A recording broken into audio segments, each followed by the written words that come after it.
So welcome guys again. और आज की इस वीडियो में हम कुछ रैंडम एमसीक्यू पढ़ने वाले हैं जो कि 20 होंगे। 20 में से आप कितने ठीक है नीचे कमेंट में बताना। एमसीक्यू मिक्सअप है, कुछ आसान भी है, कुछ थोड़े डिफिकल्ट इंटरमीडिएट लेवल कह सकते हैं, बट हार्ड नहीं कहूँगा मैं, मीडियम टू ईजी एमसीक्यू हैं। तो देखते हैं किसके कितने ठीक रहते हैं। सो बढ़ते हैं क्वेश्चन की तरफ पे। फर्स्ट क्वेश्चन है, which of the following condition is characterized by deficiency in all formed element of blood such as RBC, WBC and platelet. तो इनमें से कौन सा है, क्या चीज़, कौन सा एनीमिया है कह सकते हैं कि जिसमें कि तीनों हमारे सेल डिक्रीज हो जाते हैं? Aplastic, iron deficiency anaemia, haemolytic anaemia या फिर सिकल सेल एनीमिया। तो राइट आंसर से क्या हो जाएगा? Aplastic anaemia. Aplastic या एक होता है फानकनी एनीमिया, ठीक है, फानकनी इसी की कह सकते हैं टाइप है वो, या इसी के अंदर कैटेगराइज है। उसमें भी क्या होता है, जो हमारी ये सीधा क्या होता है, बोन मैरो के ऊपर अटैक करता है, ठीक है, बोन मैरो के ऊपर। और बोन मैरो का सीधा काम क्या है, बोन मैरो हमारा बनाती है क्या, आरबीसी, डब्ल्यूबीसी, प्लेटलेट तीनों। अगर बोन मैरो ही खराब हो गई तो तीनों नहीं बनेंगे, इसलिए तीनों क्या हो जाएंगे, डेफिशिएंट हो जाएंगे हमारी बॉडी के अंदर। हेमोलिटिक एनीमिया में आरबीसी, सिकल सेल एनीमिया में जो आरबीसी सिकल शेप बने, और आयरन डेफिशिएंसी एनीमिया में आयरन की कमी हो जाती है, राइट। सेकंड क्वेश्चन की तरफ बढ़ते हैं। Which cell type is primary responsible for production of antibodies. इनमें से कौन सा जो सेल है एंटीबॉडी प्रोडक्शन के लिए इंपॉर्टेंट है? T lymphocyte, B lymphocyte, natural के लिए मोनोसाइट। तो जो हमारा बी लिम्फोसाइट है वो एंटीबॉडी प्रोड्यूस करता है और टी उसकी हेल्प करता है, ठीक है। बी मेन रोल प्ले करता है एंटीबॉडी प्रोड्यूस करने में और टी हेल्प करता है, इसलिए आपने नाम सुना होगा टी हेल्पर सेल, ठीक है, CD4 एंड CD8। इसके बारे में किसी को पता है एक कॉमन डिफरेंस? तो वो नीचे कमेंट में बताना CD4 CD8 में क्या फर्क है। देन नेक्स्ट क्वेश्चन हमारा है, which laboratory test use to monitor heparin therapy. इनमें से कौन सा लेबोरेटरी टेस्ट जो हेपरिन थेरेपी के लिए इंपॉर्टेंट है? एक्टिवेटेड पार्शियल थ्रोम्बोप्लास्टिन, देन हमारा प्रोथ्रोम्बिन टाइम हो गया, तीसरा प्लेटलेट काउंट या ब्लीडिंग टाइम। तो एपीटीटी इसके लिए इंपॉर्टेंट है, ठीक है। फर्स्ट एपीटीटी है जो कि हमारा हेपरिन थेरेपी यूज होता है, और पीटी यूज होता है किसके लिए, वारफरीन, ठीक है, पीटी यूज होता है हमारा वारफरीन, वारफरीन के लिए हमारा पीटी यूज करते हैं हम। ब्लीडिंग टाइम लिए कौन सा इंपॉर्टेंट टेस्ट हमारा? आईवीज मेथड सुना होगा आपने, IVs. Platelet count 1% ammonia oxalate, ठीक है, 1% अमोनिया ऑक्सलेट। नेक्स्ट क्वेश्चन हमारा क्या है, which enzyme is primary found in hepatocyte and is related liver damage. तो पूछा है कि कौन सा जो हमारा सेल है जो हेपेटोसाइट्स में आपको देखने को मिलता है एंजाइम, और वो इंक्रीज होता है जो हमारा लीवर डैमेज होता है। इनमें से अमाइलेज, लाइपेज, एएसटी या सीके। तो CK creatine kinase direct link है मसल से, बहुत इंपॉर्टेंट है मसल्स के रिगार्डिंग ये, राइट। और अमाइलेज लाइपेज हमारा पिछली वीडियो में बात करता है पेनक्रियास के केस में इंपॉर्टेंट होता है। बचा एएसटी, एएसटी होता है हमारा लीवर के लिए। और अगर AST या ALT में से पूछा जाए तो कौन स्पेसिफिक है, तो ALT सबसे स्पेसिफिक है, L डिनोट्स टू लीवर, ठीक है। तो ALT test most specific, but AST भी इंपॉर्टेंट है, राइट। इसके अलावा ऐसा नहीं कि ये एंजाइम यहीं मिलेंगे, कुछ कुछ अमाउंट में RBCs में या और भी कई जगह देखने को मिल सकते हैं, राइट। इसीलिए जब भी कोई इन्वेस्टिगेशन होती है कोई सिंगल टेस्ट डिफाइन नहीं करता कि इसमें ये चीज़ है या नहीं, it's a combination of test plus history, ठीक है, ये सब कंबाइन होकर फिर कोई डायग्नोस बनता है। नेक्स्ट क्वेश्चन हमारा क्या है, which is a primary function of hormone insulin. तो इंसुलिन एक हार्मोन है, हम सबको पता है इंसुलिन का काम क्या है। हमारा जो जिस किसी को डायबिटीज़ होती है यानी कि शुगर लेवल इंक्रीज होता है उसको इंसुलिन दिया जाता है, और इंसुलिन क्या अल्टीमेटली कम कर देगा जो हमारा ग्लूकोज लेवल है। तो इनमें से कौन सा प्राइमरी फंक्शन है? Stimulate glycogen breakdown, promote glucose uptake into tissue, increase blood glucose level, inhibit gluconeogenesis. तो देखो जो सी ऑप्शन है हमारा, इंक्रीज ब्लड ग्लूकोज लेवल, तो ये तो डायरेक्टली कैंसिल हो जाएगा क्योंकि हार्मोन जो इंसुलिन है वो कम करने के लिए काम आता है, बढ़ाने के काम नहीं। Stimulate glycogen breakdown, glycogen breakdown होगा तो ग्लूकोज बनाएगा, ग्लूकोज अल्टीमेटली फिर हमारा जो ब्लड में जो हमारा शुगर है वो इंक्रीज कर देगा, तो ये भी सही नहीं है। इनहिबिट ग्लूकोनियोजेनेसिस, ठीक है, या फिर एक है प्रमोट ग्लूकोज अपटेक, तो हमारा ब्लड में से सेल्स के अंदर जाएगा या फिर सेल्स में से ब्लड के अंदर आएगा। ब्लड में अगर ज़्यादा हुआ तो हम उसको कहते हैं डायबिटीज़, और ब्लड से बाहर निकल गया तो हम उसको कहेंगे नॉन डायबिटिक। तो promote glucose uptake into cell, blood से सेल में चल जाएगा, अपटेक सेल्स के अंदर चल जाएगा, तो ऑटोमेटिकली हमारा ब्लड जो ग्लूकोज लेवल हो कम हो जाएगा, राइट। तो इसका राइट आंसर हो जाएगा बी। द नेक्स्ट ऑप्शन हमारा क्वेश्चन है which electrolyte imbalance associated with muscles weakness, cardiac arrhythmia and ECG changes. तो इन सब के लिए कौन सा हमारा इलेक्ट्रोलाइट है वो इंपॉर्टेंट होता है? हाइपोनेट्रीमिया लो सोडियम, हाइपोनेट्रीमिया हाई सोडियम, हाइपोकैलमिया लो पोटेशियम, या हाइपरकैलमिया हाई पोटेशियम। तो कौन सा इसमें से राइट आंसर हो जाएगा? डी हमारा राइट हो जाएगा इसके लिए, ठीक है। हाइपरकैलमिया, हाई पोटेशियम अगर हुआ हमारा बॉडी के, तो बेसिकली क्या है, ईसीजी में आपने सुना होगा कि जो हमारी बीट होती है, फिर हम कह सकते हैं धड़कन, आपने सुना होगा ऐसे ऐसे करके ऐसे जो वेव बनती है, ठीक है। तो इसमें चेंजेस होंगे, ठीक है, इन इलेक्ट्रोलाइट के इसमें चेंजेस हाई पोटेशियम की वजह से होगा चेंजेस, ठीक है। थोड़ा सा इंटरनल टी वेव जैसे इंक्रीज रहती है जो हमारी टी वेव है, तो अल्टीमेटली क्या होगा, इसके कारण कार्डियक अरिथमिया हो सकता है, पेशेंट को प्रॉब्लम हो सकती है, ठीक है। मेनली हाई पोटेशियम में, लो पोटेशियम में भी होता है बट इसमें कार्डियक अरिथमिया इसी चेंजेस ये सब नहीं होता है, बट हाई पोटेशियम बहुत इंपॉर्टेंट माना जाता है, राइट। 7th क्वेश्चन हमारा क्या है, which stain is use to identify AFB यानी acid fast bacteria such as Mycobacterium tuberculosis. तो कौन सी स्टेन यूज होती है? बहुत ही आसान है, ग्राम, जेडन, राइट और जिम्सा। तो राइट आंसर हो जाएगा जेडन। ग्राम किसके लिए करते हैं वो आप नीचे कमेंट में बताओ, इजी क्वेश्चन है वो बिल्कुल। Which organism is causative agent of malaria, malaria के लिए कौन सा कॉस्टिव एजेंट है? Plasmodium falciparum, escherichia coli, staphylococcus aureus या कैंडिडा एल्बिगेंस। तो कैंडिडा एल्बिगेंस हमारा क्या हो जाएगा, एक तरह का फंगस है, राइट। इसका राइट आंसर हमारा पैरासाइट है, ये पैरासाइट है मलेरिया। तो प्लाज्मोडियम फैल्सीपेरम एक है हमारा, ठीक है। एक और चीज़ यहाँ पे इम्पोर्टेंट ध्यान देने वाली बात वो है कि प्लाज्मोडियम फैल्सीपेरम के अलावा और भी स्पीसीज है जो कि मलेरिया को, जैसे वाइवेक्स हो गया, ठीक है। तो इसके अलावा और भी है, तो टोटल 5 स्पीसीज होती है। वाइवेक्स और फैल्सीपेरम इंपॉर्टेंट होती है, मलेरिया होती है, ऑक्जेली होती है, तो अलग अलग होती हैं, राइट। बट मलेरिया के लिए फैल्सीपेरम, और इस फैल्सीपेरम से अगर हो रहा है तो इसको हम नर्वस वाला भी कहते हैं, ठीक है। ब्रेन में भी ये मलेरिया कॉज कर सकते हैं फैल्सीपेरम। 9th क्वेश्चन क्या है हमारा, which medium is commonly used to isolate of enteric bacteria. तो एंटेरिक जो हमारे बैक्टीरिया है, एंटेरिक यानी कि इंटेस्टाइन वाले, उनके लिए कौन सा आइसोलेशन मीडियम यूज होता है? ब्लड अगार, मैकोंकी अगार, सबडेक्स्ट्रोस अगार या चॉकलेट अगार। तो राइट आंसर इसका हो जाएगा मैकोंकी। मैकोंकी अगार में हम ग्राम नेगेटिव जो हमारे बेसिकली बैक्टीरिया हैं उनको आइडेंटिफाई करते हैं, जैसे विब्रियो हो गया, साल्मोनेला, शिगेल्ला, इन सबको आइसोलेट कर लेते हैं, right. Based on LF NLF इसमें डिफरेंशिएट होता है, ठीक है।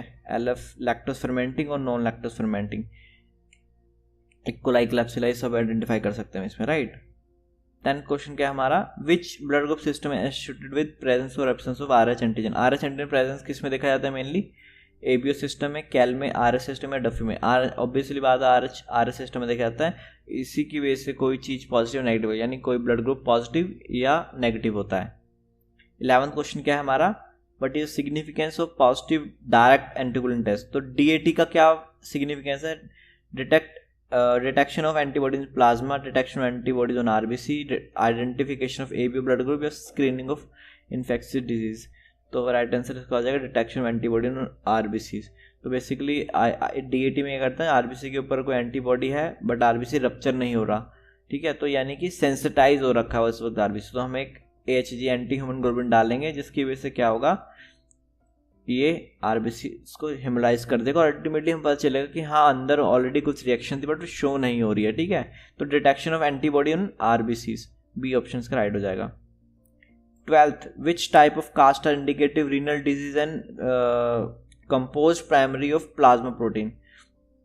तो renal disease primary of plasma protein में से कौन सा? तो सीधा हाइलिन कास्ट जो हमारा क्या होता है ना, जो हाइलिन कास्ट है वो रीनल डिजीज जब होती है तो उसमें एक ज़्यादा अमाउंट में प्लाज्मा प्रोटीन स्क्रीट होता है, ठीक है, रीनल डिजीज की वजह से, जिसकी वजह से फॉर्म क्या होता है, हाइलिन कास्ट।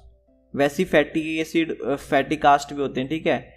और ये हमारा ग्लोमेरुलोनेफ्राइटिस में, सॉरी ग्लोमेरुलोनेफ्राइटिस में RBC होता है, ठीक है, ग्लोमेरुलोनेफ्राइटिस में RBC होता है। वैक्सी कास्ट हमको देखने को मिलती है क्रॉनिक डिजीज में। क्रॉनिक रीनल जहाँ डिजीज़ होगी उसमें, और नेफ्रोटिक सिंड्रोम में हमको फैटी कास्ट देखने को मिलते हैं। तो अलग अलग चीज़ें जैसे जैसे पढ़ते रहोगे तो फिर दिमाग में आती रहती है। बस हाइलिन कास्ट प्लाज्मा प्रोटीन से रिलेटेड इंपॉर्टेंट है रीनल डिजीज़ में।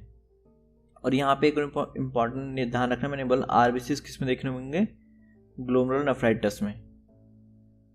13 क्वेश्चन है what is the normal specific range for urine. Urine की स्पेसिफिक रेंज क्या है, 0.0012 to 10, 0.010 to 0.20, 40 to 50, 30 to 40। तो राइट आंसर इसका हो जाएगा सेकंड वाला। और ये कई बार एक्सटेंड होती है 1.030 तक भी, बट ऑलमोस्ट इतनी रहती है, ठीक है। तो इसमें एक चीज़ ध्यान रखना, स्पेसिफिक ग्रेविटी अगर इंक्रीज हो रही है इसका मतलब क्या है कि कंसनट्रेटेड जो चीज़ है, यानी कि मान लो यूरिया, क्रिएटिनिन, ये सब इन किडनी बहुत तगड़ी तरीके से फिल्टर करके बाहर निकाल रही है और पानी की कमी है, ठीक है। स्पेसिफिक ग्रेविटी इंक्रीज मतलब क्या है, पानी की कमी, तो पानी पीना चाहिए। अगर स्पेसिफिक ग्रेविटी कम है तो यानी अच्छा अमाउंट में पानी है, यानी हाइड्रेट है patient.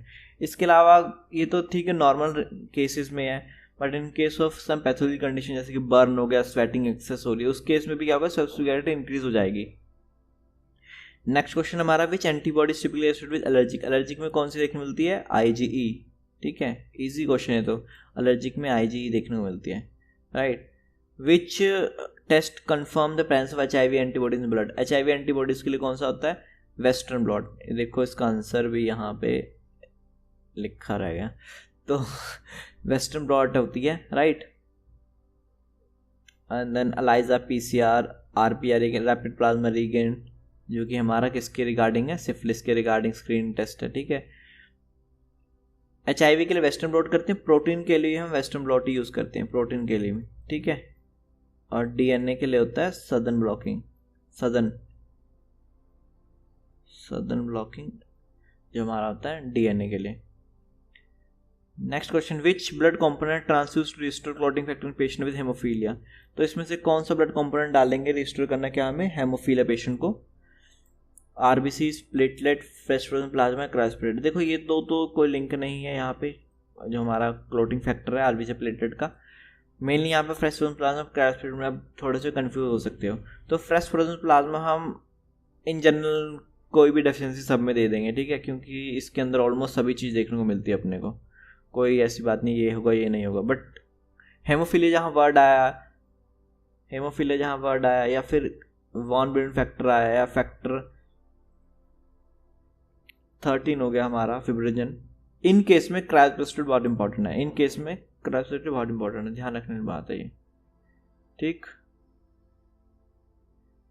Then 17 question, what is the primary purpose performing a cross match before blood transfusion. Primary purpose क्या है परफॉर्मिंग करने का क्रॉस मैच का बिफोर ब्लड ट्रांसफ्यूजन से। तो ABO blood group compatibility, identify donor recipient HLA match, detect antibody in recipient plasma, assess compatibility between donor and recipient blood. तो आप देखो वीडियो को स्टॉप कर लें जहाँ पे आपको लगा कि मुझको कुछ टाइम चाहिए सोचने का। अच्छी बात यही है कि मेरी आंसर सुनने से पहले आप वीडियो को रोक लो और अपना आंसर गेस करो या सोचो, और फिर जो आंसर है उसके मैच करोगे, हाँ मेरे इतने ठीक है। अदरवाइज तो मतलब जब आप आंसर सुन लोगे उसके बाद तो आपको लगेगा हाँ ये मुझको आता था, हाँ ठीक है। तो उससे पहले ही ये चीज़ करनी चाहिए। तो राइट आंसर इसका हो जाएगा लास्ट वाला, कि डोनर और रेसिपिएंट ब्लड में हम कंपैटिबल देख रहे हैं कि डोनर और रेसिपिएंट ब्लड मैच कर जाएगा नहीं, ठीक है। 18 क्वेश्चन क्या है, which type of diabetes mellitus characterised by insulin resistance relative insulin deficiency. तो इनमें से कौन सा है जिसमें कि इंसुलिन, जहाँ आप देखो एक चीज़ मैं आपको डायबिटीज़ का बता दूँ, टाइप 1 में और टाइप 2 में क्या फ़र्क है। सिंपल कंसेप्ट है, ज़िंदगी भर के लिए याद रखना। टाइप 2 है जहाँ पे रेजिस्टेंस हो गया, यानी इंसुलिन जो बॉडी बना पा रही है उसका कोई काम नहीं हो रहा है, ठीक है। इस केस में बन रहा है पर रेजिस्टेंस हो गया है, कोई काम नहीं हो रहा उस जो बन रही है इंसुलिन। वहीं टाइप 1 में होता है कि बनती ही नहीं है कुछ टाइम में, ठीक है। इसीलिए इसको जुवेनाइल डायबिटीज़ भी कहते हैं, यानी बच्चों में, क्योंकि बनेगी नहीं तो बच्चों में ही होगा, और ये खतरनाक भी है, ठीक है, क्योंकि जब बनेगा ही नहीं तो वो बचपन से ही इंसुलिन में आ जाएगा। टाइप 2 क्या होता है, विद एज होती है, इसीलिए जो एज्ड पेशेंट होते हैं जैसे कि 40, 50, 60 इनमें होती है, हमको टाइप 2 देखने को मिलती है, क्योंकि पहले सही काम करती है बट बाद में वो due to some climate changes या बॉडी के इंटरनल फैक्टर या जीन्स की वजह से उसमें वो अपना काम करना बंद कर देती है, राइट। तो यहाँ पे कि इंसुलिन रेजिस्टेंस किस में होगा, तो डायरेक्ट आंसर हो जाएगा टाइप 2 डायबिटीज़ में हमको देखने को मिलने वाली ये चीज़, ठीक है। जुविलाइन पूछा या फिर बनती नहीं है, एब्सेंस है। देखो इंसुलिन डेफिशिएंसी और इंसुलिन एब्सेंस दो अलग चीज़ें। एब्सेंस किस में होगा हमको देखने को मिलने वाली है, एब्सेंस में डायबिटीज़ 1 में एब्सेंस हो जाएगा और 2 में डेफिशिएंट होगा, कम होगा। 19 question, which hormone is responsible regulating calcium level in blood. तो कौन सा इसमें से हार्मोन जो रेगुलेट करता है कैल्शियम लेवल ब्लड में, इंसुलिन, कोर्टिसोल, पीटीएच या थायरोक्सिन। तो इसमें से राइट आंसर हो जाएगा हमारा पीटीएच। पैराथायरॉइड हार्मोन है, ये क्या करता है, इंक्रीज कर देता है, ठीक है, इंक्रीज करता है यानी रीअब्जॉर्ब करता है ये बोन से, किडनी में जो बाहर जाने वाला है हमारा कैल्शियम, उस सबको ये रीअब्जॉर्ब करेगा। रीअब्जॉर्ब करके कहाँ लेके आएगा, ब्लड में। ब्लड का लेवल क्या बढ़ जाएगा, इंक्रीज।